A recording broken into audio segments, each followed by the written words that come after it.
Shalom sahabat-sahabat dalam Tuhan. Saat ini saya akan membagikan renungan dengan tema siapakah anak-anak taat. Setiap orang yang sudah menikah pasti memiliki pengharapan untuk memiliki anak-anak yang taat, anak-anak yang mau mendengar orang tua. Karena anak-anak yang taat akan mendatangkan sukacita bagi orang tuanya. Tapi untuk mendidik seseorang anak untuk menjadi taat bukanlah perkara yang otomatis terjadi, juga bukan hal yang mudah. Tapi anak tersebut harus terus dilatih, harus terus diajar untuk takut akan Tuhan dan belajar untuk mendengar nasihat-nasihat yang diberikan orang tua serta menaatinya. Begitupun dalam kehidupan kekristenan, setiap orang yang percaya kepada Tuhan disebut sebagai anak-anak Allah. Tentunya sebagai Bapa, Tuhan ingin supaya kita juga menjadi anak-anak yang taat kepadanya. Sikap hidup seperti apakah yang harus kita miliki sehingga kita layak disebut sebagai anak-anak yang taat kepada Tuhan? Di dalam Injil 1 Petrus 1 ayat 14 sampai ayat 16 berkata, "Hiduplah sebagai anak-anak yang taat dan jangan turuti hawa nafsu yang menguasai kamu pada waktu kebodohanmu.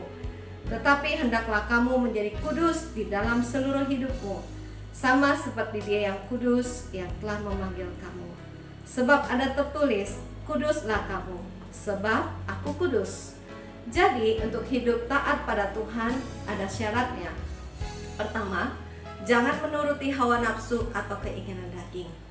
Tentunya untuk menjadi taat kepada Allah sangat diperlukan karunia dan kuasa dari Tuhan yang akan memperlengkapi, yang akan memampukan kita untuk boleh taat terhadap setiap perintah-perintah Tuhan.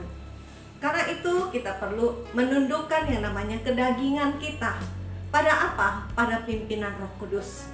Karena hanya Roh Kudus sajalah yang mampu menolong kita untuk kita boleh menjadi anak-anak yang mau dengar-dengaran kepada Tuhan, yang mau melakukan apa yang Tuhan perintahkan kepada kita.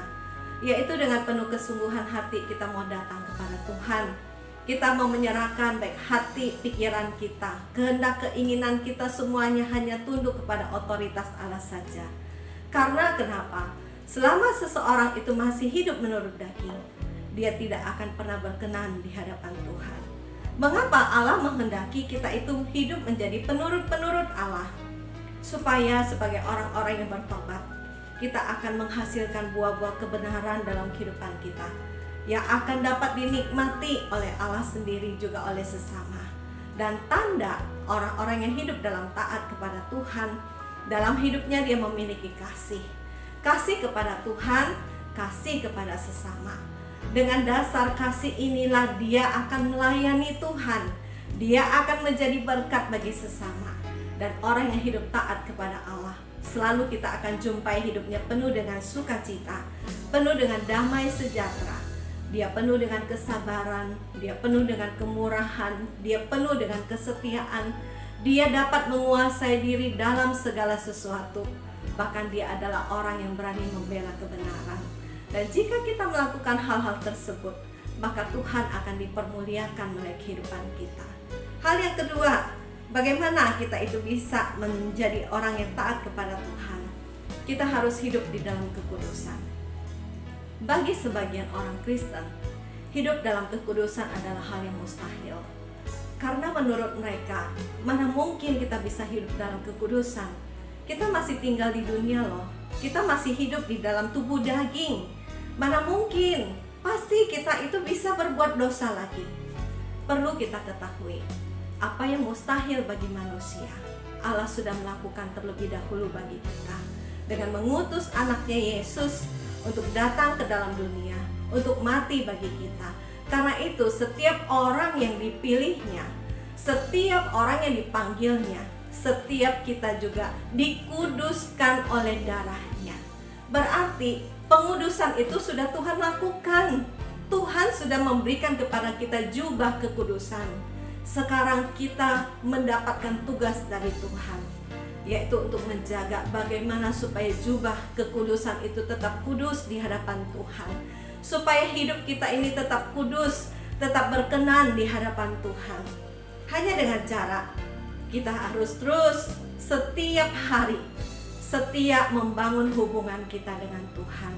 Selalu kita rindu untuk datang kepada Tuhan, untuk mendengar tentang Dia, mendengar pengajaran di dalam Dia, supaya pikiran kita, supaya hati kita akan Tuhan terus ubahkan, supaya kita semakin peka untuk mengerti dan mengenal kehendak Tuhan dalam kehidupan kita. Karena dengan bertekun di dalam pengajaran Tuhan, maka kita akan timbul dan memiliki sikap yang takut dan hormat akan Tuhan. Dengan memiliki sikap yang takut dan hormat akan Tuhan inilah yang akan memampukan kita untuk hidup jauh dari dosa, sehingga kita tidak lagi menyerahkan tubuh kita, hidup kita untuk menjadi alat kelaliman bagi iblis. Tidak lagi untuk melakukan hal-hal yang cemar, seperti berbuat cabul, berkata kotor, berpikir kotor, suka bergosip, bahkan suka menyimpan kepahitan dan kebencian dalam hati, atau banyak lagi dosa-dosa yang tidak saya sebutkan. Tapi kita sebagai orang-orang yang tahu bagaimana Kristus telah membayar kita dengan darahnya yang mahal, kita merasa adalah sebagai orang-orang yang berhutang.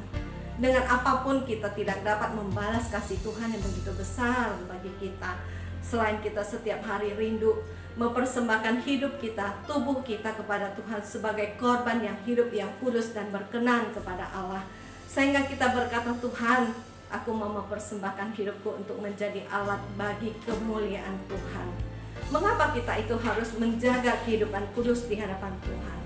Karena firman Tuhan juga berkata, tanpa kekudusan kita tidak akan dapat melihat Tuhan.